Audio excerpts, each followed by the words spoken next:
Hello, friends.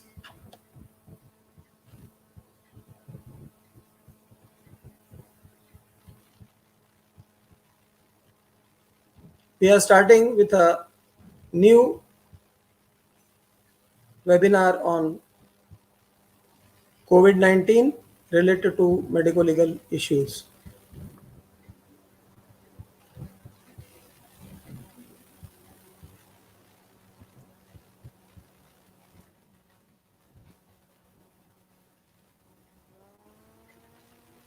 Friends, these are the books which are related to medico legal issues and other medical subjects which are written by me. The bestseller one being the last eighth one, that is Legal Issue in Medical Practice, published by CBS.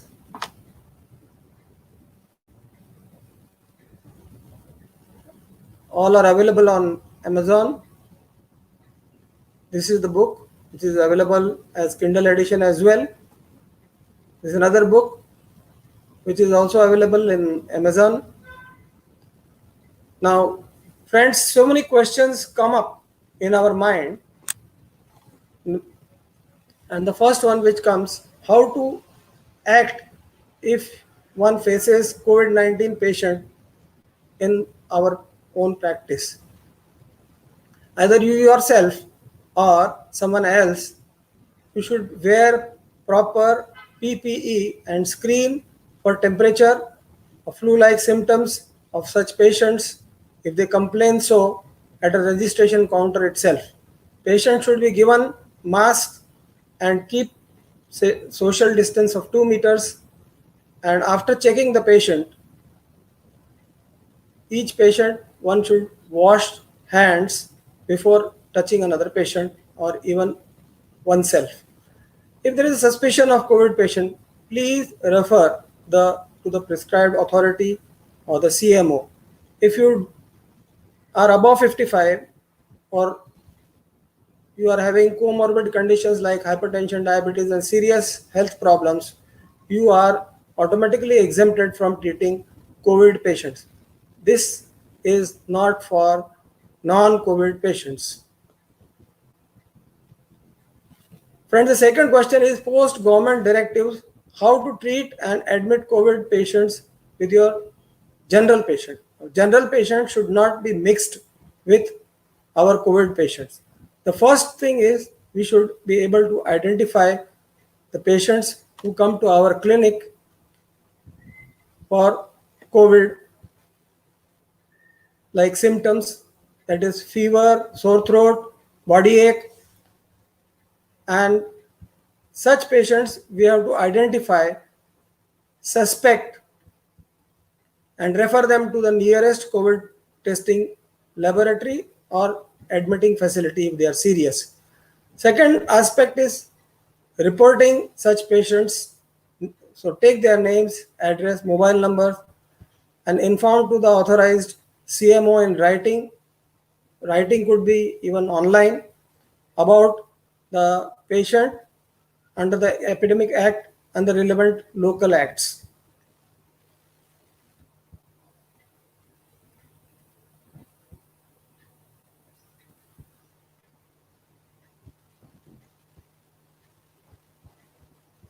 The third question is how to charge, claim for the bills which have to be paid by the patient under Mediclaim or cashless facility or cash facility. If you are COVID authorized admission facility, then your claim automatically either may be passed as cashless, or you can claim, yeah, even the patient can claim it after the patient is discharged. Now the fourth question is, what records do you need to maintain and what precautions do you need to take? Now this is very important. Authorization from CMO or municipal health authority to treat COVID patient should be taken. All healthcare givers should be provided with proper PPE. Patients should maintain social distancing, masks, gloves, hand washing facilities should be made available. Patient should not touch his own eyes, nose, mouth, and even others. The place needs to be sterilized as per the directions or at least twice a day as per the norms of provided to you by the health authority. The paper or electronic records under 65B and Information Technology Act are accepted by the government authorities and even the legal authorities. So you have to take the history, the past history, the examination, investigations and treatment along with the needs for oxygen or ventilation, and they need to be documented on the paper. In case you want to refer the patient to higher center or better center for the betterment of the patient, the referral note should be made in duplicate and one should be kept with you in a physical form. In case of death, resuscitation note should be written properly in an algorithmic manner. Cause of death should be clearly mentioned along with comorbid conditions. If needed, one should advise postmortem. Report to the jurisdictional nodal COVID officer, which is very essential. This is to contain the spreading of COVID through the COVID patients and their contacts. The next question which comes, will the COVID-19 test be mandatory for each and every OPD, IPD patients? No, not at all.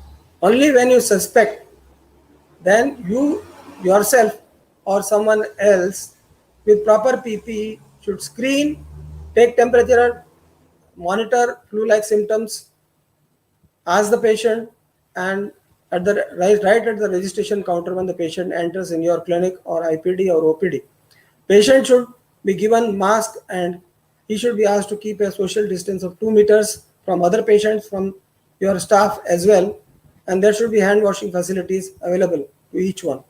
If suspicion of the COVID, please refer to the prescribed authority in your area or as directed by the Chief Medical Officer of your area. Will the consent play any role in securing you in the sense that will it protect? Will the insurance companies bail out in emergency, or you need a strong crisis management backup? You need both. The consent for all invasive procedures shall protect you from legal troubles. But as such, the legal dictum is that in case of a life-threatening situation, and if you are giving life-saving treatment like resuscitation of the patient, it usually does not require a consent. But if there is a time, then one should take consent from the relatives which are of the first degree, meaning if it is a child, then father, mother; if it is a husband, then wife; from wife, if it is a wife, then husband; or for parents, their children can give the consent. The crisis management backup is necessary for managing patients who develop COVID, acute respiratory distress, or cytokine syndrome, and multi-organ failure. These are the complications which are known before the death of the COVID patient occurs, and they should be very well managed by crisis management backup, and one should document each and everything on the paper or electronically. Now, as such, legal challenges and your preparation should be the negligent failure to take appropriate precautions to prevent and limit the COVID spreading amongst the other patient, infecting the third parties and public. This is our primary duty. The negligent failure and timely and appropriately suspect, diagnose, refer, or treat coronavirus patients as per the government updated guidelines as directed. And third one, the negligent failure to which results from the delay in treating non-COVID patients or diseases which are not related to COVID, and you are postponing because of the fear of the COVID. And if they get into some complication, trouble, or even death, then you shall be liable subsequently. One more catch is there. If you suspect a COVID patient and he is not sick, he is maybe positive, maybe negative, and you ask him to go home and quarantine himself for 14 days, but there is a potential danger. If the patient worsens, and worst even when the person dies, then you will be in the trouble in case if you are not given proper instructions to such patient. Now, dilemma number one is the physicians are also scared of the COVID because they themselves are living beings, human beings like any other patient, and naturally they have to go home and they have to keep their families safe, and they may be having elderly patients at home, and they are also worried transmitting their infection of COVID through them to their family members. For such eventualities, the doctor should, once they reach home, they should remove their clothes, soak it into soap and water bucket, take bath, and then come in contact with their relatives or loved ones. Dilemma 2. Many specialist physicians are being asked to perform services outside the scope of their licenses. That is, general practitioners are being asked to do some work like ENT or resuscitation, or other specialists who have never done that kind of a job are being asked to do COVID duties. But these are generally the things which are occurring only in the government sector. In a private sector, you should stick to your own specialty, and the only duty about COVID is that you need to suspect, you need to diagnose or refer to the appropriate nearest COVID testing facility or COVID hospital. Now, don't presume protection. Now, government is telling you are protected naturally, and they have even passed a law that anyone who hurts the healthcare givers, they will be imprisoned up to 7 years, and that is non-bailable, non-compoundable, and cognizable offense. That means that this case will be fought by government and cannot be withdrawn even if the doctor wants it. But as we are aware, these definitions which are prevailing now, they may later on be changed or redefined by either government themselves or maybe the judiciary. Now, discomforts are the physicians in these special circumstances are two. That one, that they are operating beyond the scope of their license, and second is the telemedicine. Now, both the things are new to them. Usually, most of the doctors are doing and restricting their scope of practice to whatever they are licensed for. Second thing, they are hardly using telemedicine. There is a Bombay High Court judgment in which telephonic advice to a serious patient for which the doctor was criminally held liable. But now they have relaxed, MCI guidelines have come, local guidelines have come, government guidelines have come, and that telemedicine is allowed, but the documentation part needs to be maintained as per their direction.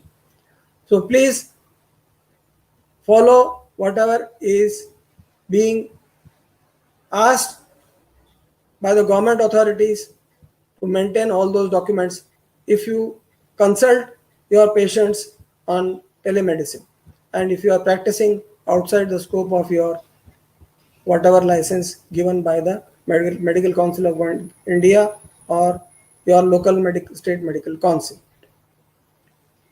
Now, be aware about our legal system. I don't think we should be naive to think that there will be no litigation emitting out of this pandemic. In India, punishment start moment the legal notice is given to the doctor, FIR is filed or lodged in the police station. So be informed about the legal, financial, emotional intricacies of the medical legal litigation. It is too big a hurdle for even normally for most of the practitioners, and that is the reason the practitioners are in a catch-22 situation. They want to help out the COVID patients and they want to treat their non-COVID patients, but because of the fear of the spread of infection, they just don't want to do. And another fear which adds up here is any one of these people, COVID or non-COVID, for whatever fault or whatever unpleasant reason, they may send you a notice through their lawyer or may file an FIR against you. The next reason is there are a lot of sick people who are not having any COVID and they are being ostracized just in the name of COVID, that my clinic is closed or they are not admitting the patient, they are not doing their routine surgeries. Now, this is allowed as long as the patient is quiet. In the sense, the disease of the patient is not progressing and it is not going to harm the patient's body. But the patient is willing, then one should treat the non-COVID patients and differentiate COVID patients, and such COVID patients should be referred to the COVID facilities. Now, there are a couple of realities which you should double check. The reality one is you will be negligent if you fail to take appropriate precaution to contain this COVID to the other patients who are not infected, third parties, or even public at large. So, very important to inform about suspected COVID patient to the appropriate authorities. The trouble number two you have to double check is, will there be someone to defend me after the pandemic is over? That is Medical Council of India or State Medical Council or Government of India or Indian Medical Council Association or General Practitioner Association. Who will pay for the cost of my defense? Now, this is a big thing. Now everyone is telling that, and they are clapping for us that we are doing a good job. But later, if they find some deficiency of service or maybe negligence or unfair trade practice, they're going to sue us. And I'm sure none of these authorities are going to come forward to defend us. The third double check is needed is about issues like telemedicine's coverage of practice outside one specialty. If any mishap or any medical negligence is alleged by the patient party. Now, I'm very sure that one should, in these trying times, one should restrict and document that under what circumstances you were forced to do telemedicine consultation and you are forced to do practice outside one's or your own license. And this must be documented in black and white, either electronically or on paper, and should be sent to appropriate authority. Now beware, litigation is basically an occupational hazard which we have to live with. Now, if you are a doctor, then anyone who is dissatisfied with you, he can allege that there is a deficiency of service or there is a kind of unfair trade practice or that you were not prepared for COVID and differentiating COVID with non-COVID, and they can allege that you are spreading COVID in the third party and other patients, and there basically are various ways in which they can allege and create problems later on. As per the government, you are protected for now. In case if you are able to show them by document that under these circumstances you resorted to telemedicine, under these circumstances you crossed over your license which is provided to you and you did some other services, and the last aspect that you avoided doing surgery or normal treatment so as to protect the non-COVID patient from the COVID patient. So this must be documented very well. Now, mandatory written documentation is the only safety net which we have. Doctors themselves, nurses, patients, and government, everyone will forget once the COVID pandemic is over, our good Samaritan acts or good deeds or whatever we are doing. But if you have documented them on the paper, electronically or on otherwise, then these documents can never forget whatever is being documented by us. No matter how busy we are, we should not skip or rush through written documentation of whatever actions we have taken for the particular patient or number of patients, and whatever recommendations we made to those patients. It should be written on the paper either electronically or actually by pen, using pen. How many more now? Documentation is very important, not just a way of protecting, but this also protects patients and also maintains the continuity of treatment in case you refer the patient to next doctor. So it is very important to have a clear, comprehensive, clean, chronological order, maintained documentation. Friends, last but not the least, while COVID negligence claims are inevitable, the COVID pandemic need not become litigation pandemic.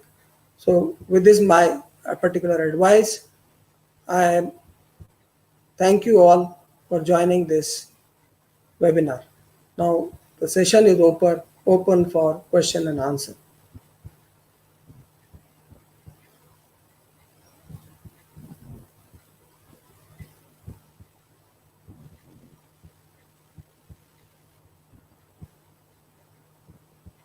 If anyone has any questions.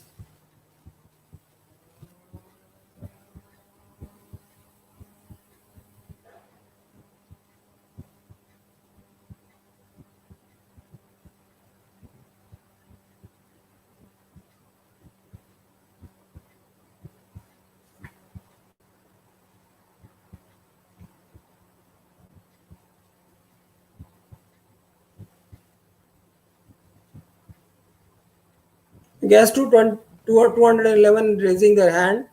The question is, sir, dentist allowed to for telemedicine and teleconsultation? Yes, if your patient needs only the medications and no surgical treatment, of course, you are allowed. Guest 145, can a BMS practitioner practice through teleconsultation? Yes, you are allowed as per the government directives, but the only thing is that one should recognize that whatever you are doing for teleconsultation, it should not be life-threatening disease. Sonali, teleconsultation should be recorded. It is very preferable. It will be one of the forms of keeping the documented proof. Guest 523, patients coming with fever or having travel history. Is it okay to continue treating them? There is uh, you need to you have to definitely screen them for fever and refer them to the appropriate authority as per the directions. In a nursing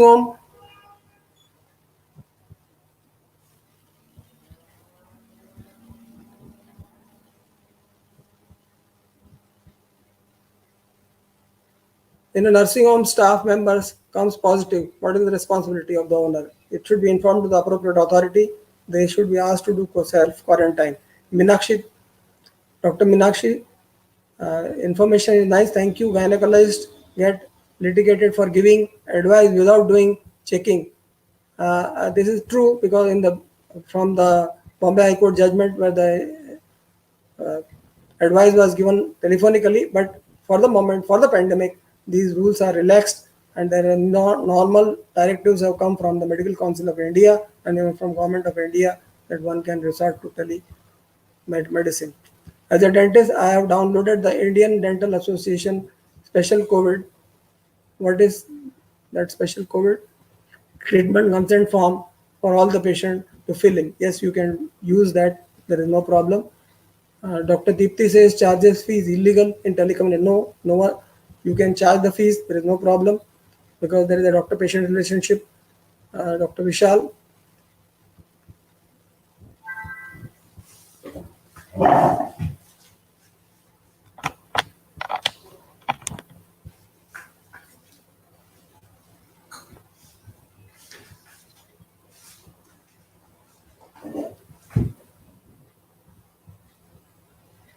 Dr. Deepthi, charging fees is not illegal. gets 600, do you need to take a declaration form from patient before examining him? There is no need for. You have to, if the patient's symptoms are pointing like fever, body ache, sore throat, or running nose, a flu-like symptom, uh, then obviously there is no declaration required. You need to refer such patient to the nearest COVID testing center or the COVID hospital.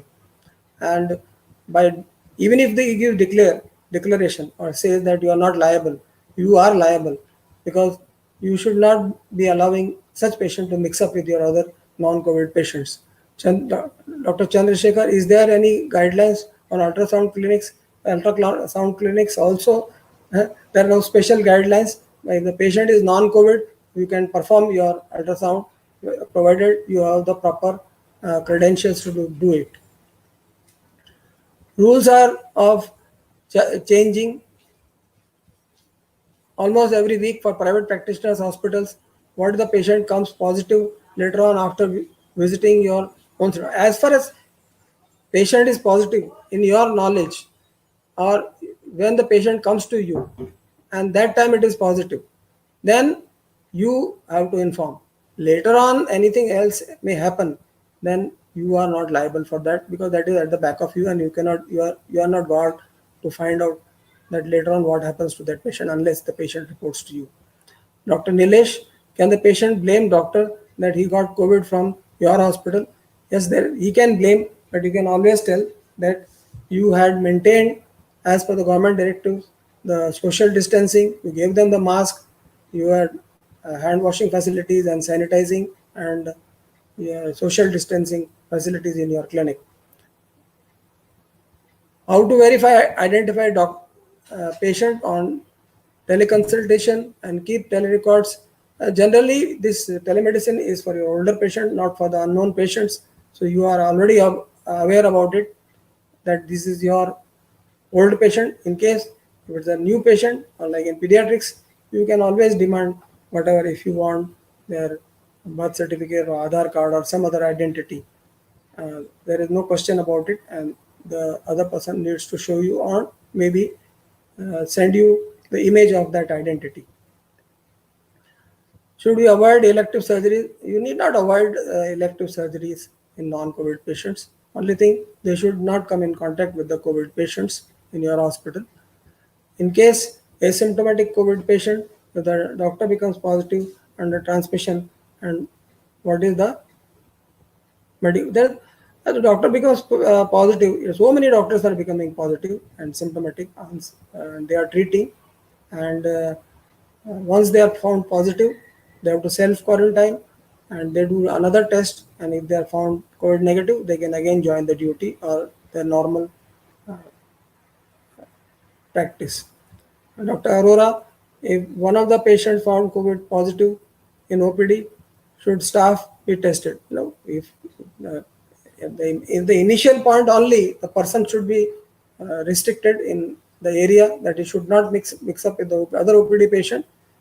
If the patient is having flu-like symptoms, fever, sore throat, or anything which is related to corona infection, and they should be isolated right from the beginning. They should be given mask, social distancing, hand washing, and they should be referred to the nearest COVID facility.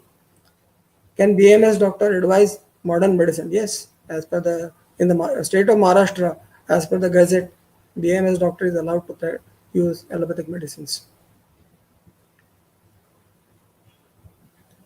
Is it mandatory to give your private nursing home to government for using it? So if in case they want it in writing, and if you wish, it's the bilateral commitment between you and the local authority, and you can give your private nursing home for COVID facilities. If the staff becomes positive, what is our responsibility? Your staff becomes, you need to tell them to self quarantine, and not much treatment is needed, because most of the your staff is young and nothing happens to them. If they are older staff, I think you should remove or give them compulsory rest at home to such a staff. The COVID patient needs surgery prior to testing for COVID. No, it is not mandatory. If there are no symptoms, that is not mandatory. Dr. Sharma, should we do COVID testing in every elect? No, it is not necessary unless there are symptoms. If there are symptoms, then one should do COVID testing and wait for the elective surgery. Dr. Nilesh, can a doctor refuse patients with influenza-like symptoms before giving appointment? No, you need not refuse, but you should refer to the appropriate COVID testing facility or hospital. For elective surgeries, we should go for pre-operative COVID. It is not at all necessary unless the patient has the symptoms like flu-like symptoms, fever, cold, cough, sore throat. Then only you need to test. GAS 471, so telemedicine guidelines is written, the RMP registered under the IMC Act 1956 can be telemedicine. So can a dentist is also allowed for telemedicine? Yes, you are allowed.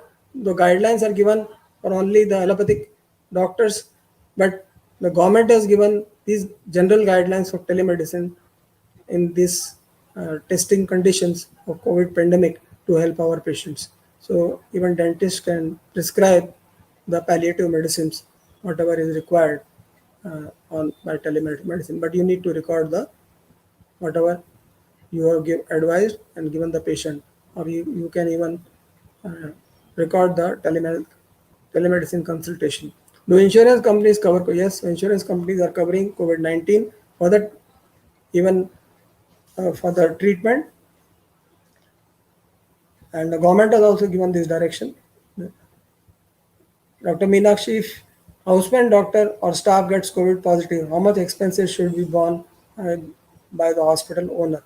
Now, everyone in if the hospital, everyone is aware that everyone is having a medical claim policy, and under medical claim policy, there will be that will cover the COVID treatment cost, and in case we are not having medical claim policy, then because of the hospital, if one houseman is getting, then the owner should naturally pay for the reasonable expenses to the houseman for treating for COVID.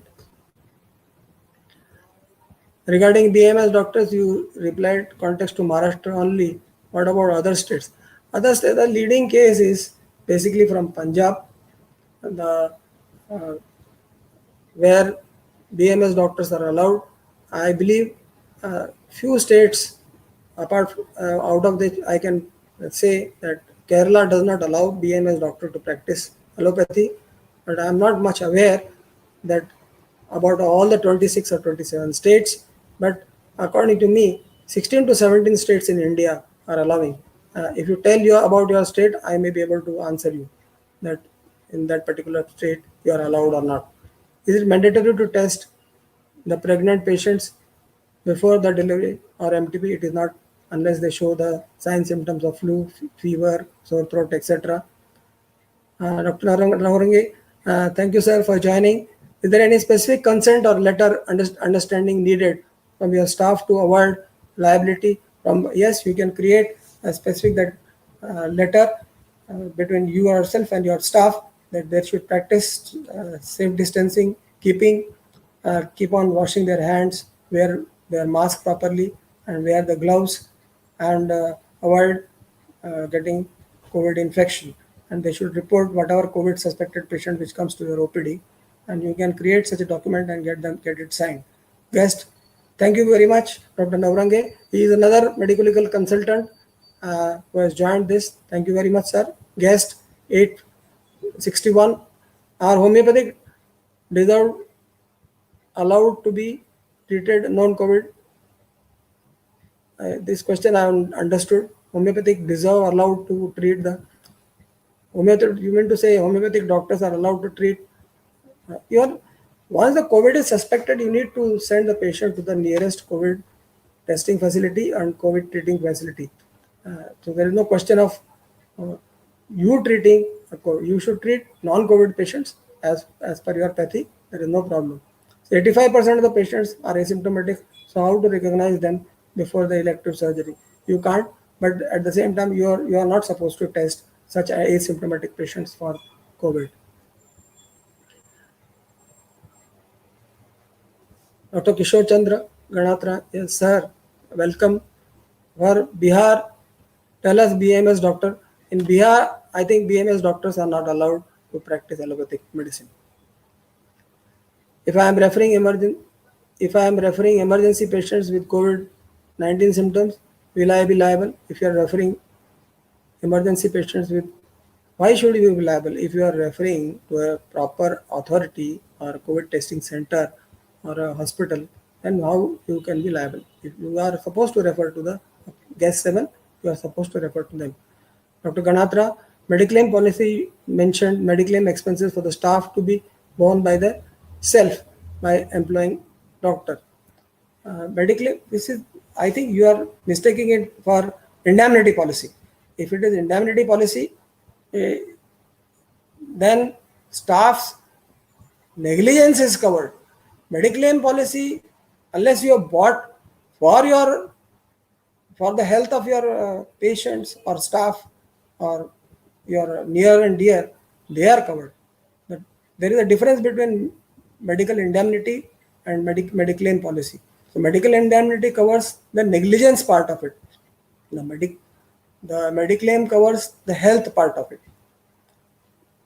Dr. Nivedita asked, should we hand over indoor record to Mediclaim? Yes, because if you want a Mediclaim to be paid, then you should keep a Xerox and obtain give the originals to the Mediclaim people. And whenever you want again or some authority want, they can retrieve it back from the Mediclaim company or third party TPA whenever they want for any purpose. Any other questions which are coming up?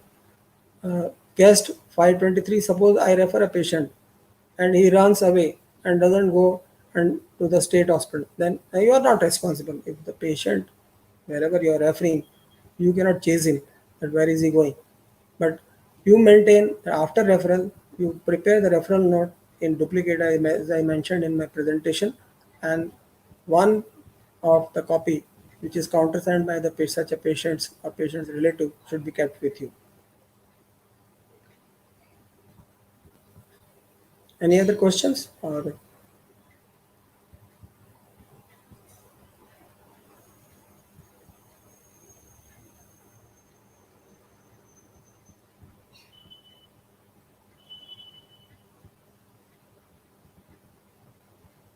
guess 600 medical certificate for migrants in the this, as you are aware, earlier I think they were needing, migrants were needing the certificates, but now according to me they don't need any kind of a certificate. uh, can owner of the nursing home refuse government to give nursing home for using the COVID hospital? He can always refuse, but if the government uh, gives a issued notice to the owner that hand over his nursing home to use it for the COVID health center, then what is the legal formality is that one should have a proper MOU between the government and yourself and what remuneration they are going to or whatever compensation they are going to give it to you for using your nursing home. Otherwise, you can always refuse. But the request also should come in writing. Your refusal also should go in writing. In case if you are giving your hospital, then you should draw a proper MOU and what will be the compensation amount if the government is going to give it to you in lieu of using your nursing home as COVID center.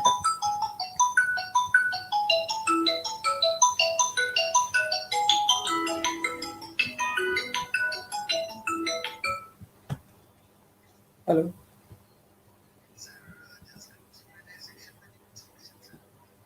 You, where is it?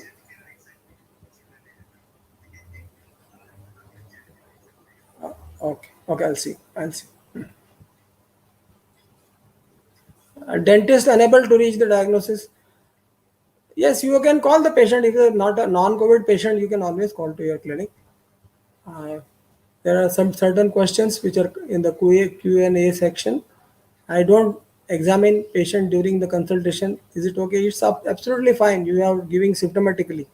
You have to give the Dr. Santosh. You have to give treatment on the basis of the symptoms. In the pediatric, majority of the infants come with cough, cold, fever. flu-like symptoms, and all of these children are referred to the court. Yes, you if you are thinking that the patient needs to be referred, you should refer the patient, depending upon their family history. Can I skip physical examination of the patient? Yes, in telemedicine, you cannot do any physical examination. But like certain specialists, like psychiatrist or skin specialist, they may be able to see whatever is being shown to the doctor. But naturally, uh, palpation, percussion, auscultation, these are the things which are not available in telemedicine. So naturally, you have to skip those. You have to give on the basis of the symptomatic symptoms told by the patient party.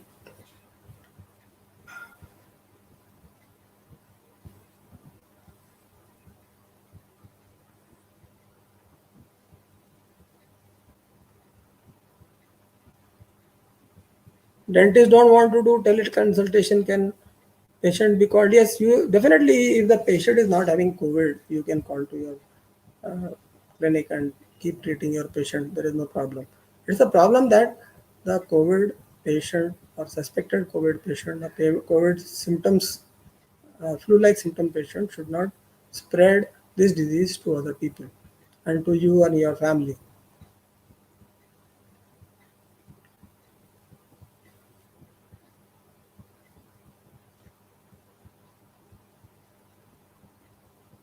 Thank you, Dr. Jayant Naurange. Thank you very much. This Dream app needs to be, it's an app which is for doctor as well as a patient. There are two types of apps. The doctor's app has an access to their patients. They can manage electronically their patients, and their you can get in touch with the person. There will be link given to you through which you can get into the people, and it can be downloaded from the Google Play Store. How to examine patients keeping social distancing? Yes. Now this is a very good question.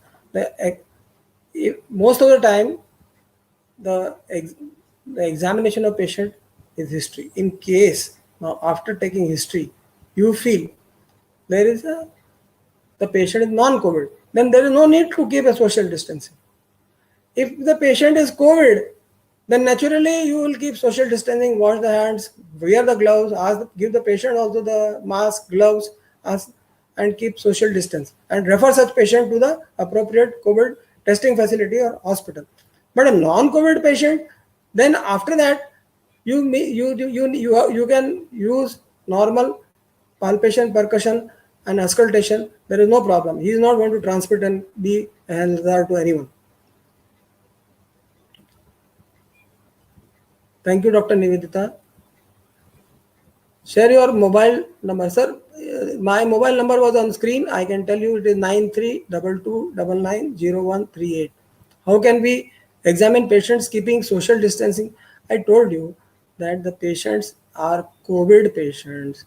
Then only one should maintain social distance, wear gloves, frequently wash hands, and then mask and all those things. But the patient, if he is, you are not suspecting and you are thinking is not having COVID, then you can treat, you can take it for granted that is non-COVID patient, and as usual do your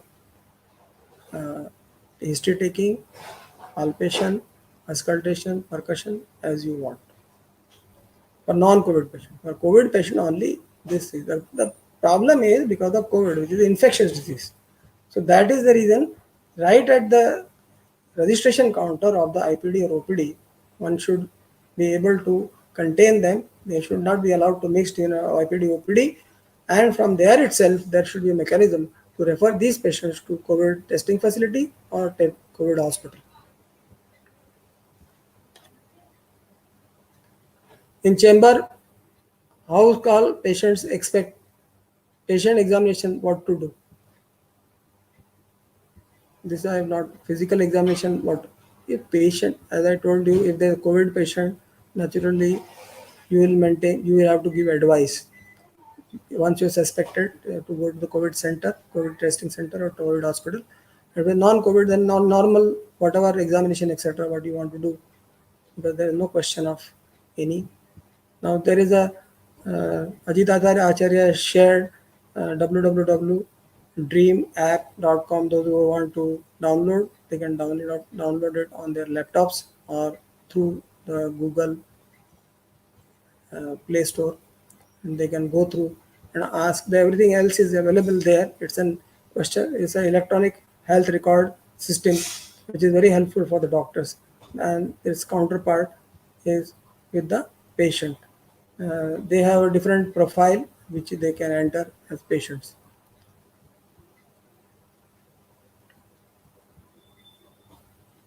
This is my number 9322990138. I am there on the WhatsApp as well. Asymptomatic carriers are, yeah, asymptomatic carriers are there. They are not much dangerous.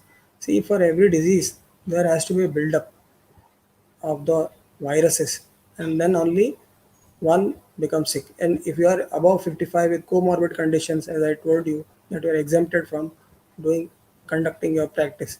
But if you are young and if you are coming in contact, unfortunately, with the asymptomatic patient unknowingly, nothing is going to happen to you.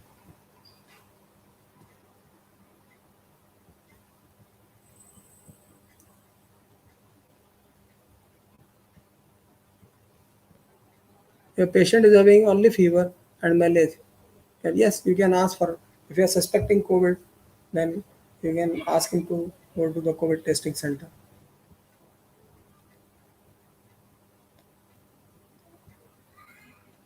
There are 5 minutes remaining. Any more questions are coming, then we can go.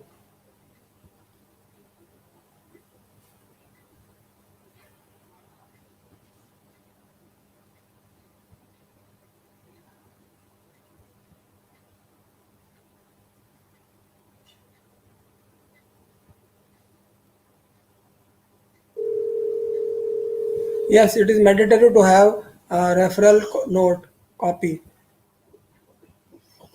Hello. Yes, it is mandatory. Yes, 360. Yes. Can we close now? Or Sorry, sir? can we close now? Or Yeah, 5 minutes remaining. Do you want to close? I can close it. no, just because now the questions are not coming that fast. Yeah. So I think you just mentioned 5 minutes. Now it's 4 minutes. Let's wait for 4 minutes. yeah, and 4 minutes. I'll close. Okay, fine.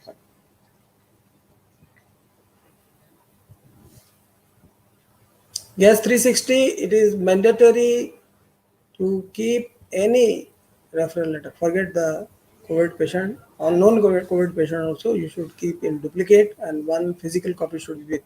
I missed audio visual initially up to number 6. Can you share your video? Definitely, it will be shared the on the YouTube, and the organizers are going to put it up on YouTube, and it will be shared with you.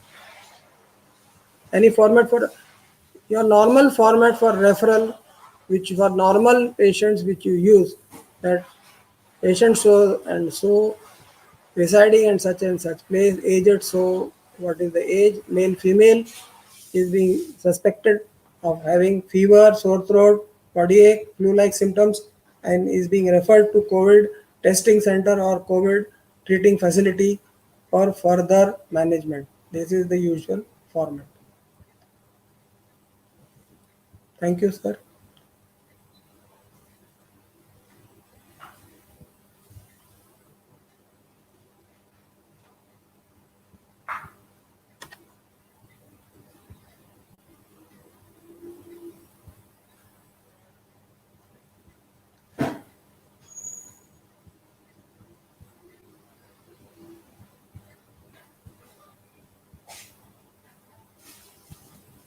Dr. Raghavendra, it's mandatory to take a writing that they are suffering from symptoms like SARS-CoV before exam.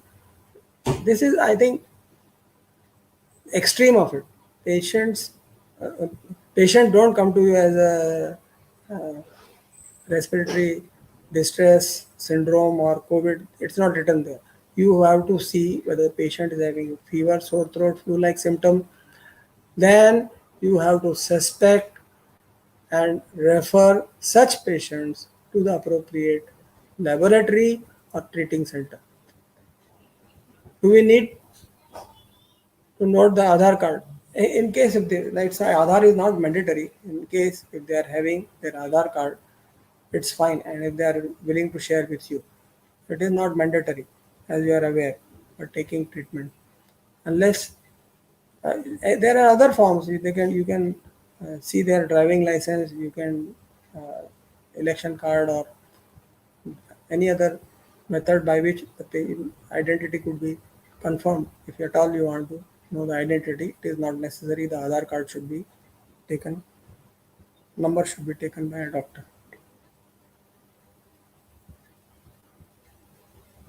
Hi Hemant, how are you? How did it today? How did you enjoy today's this thing? You send the feedback on my WhatsApp number.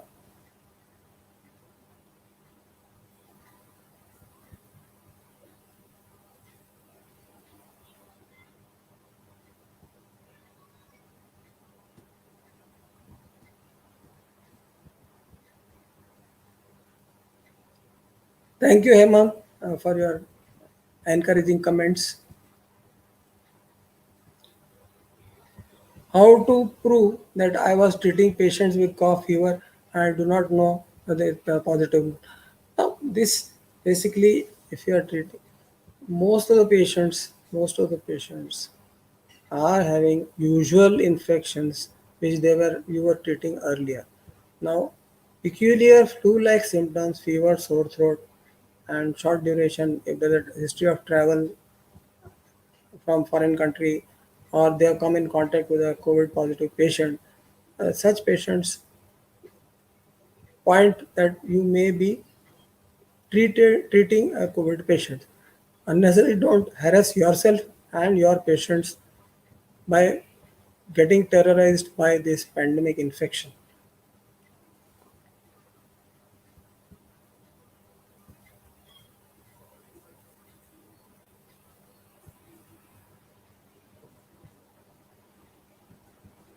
If the patient is having only fever initially and then supposed to inform COVID authority and symptoms may come on later on. Yes, it can happen. So, if any time it comes within the knowledge of the doctor that patient is suspected to be having COVID, one can refer to the authorities. Thank you, Krish.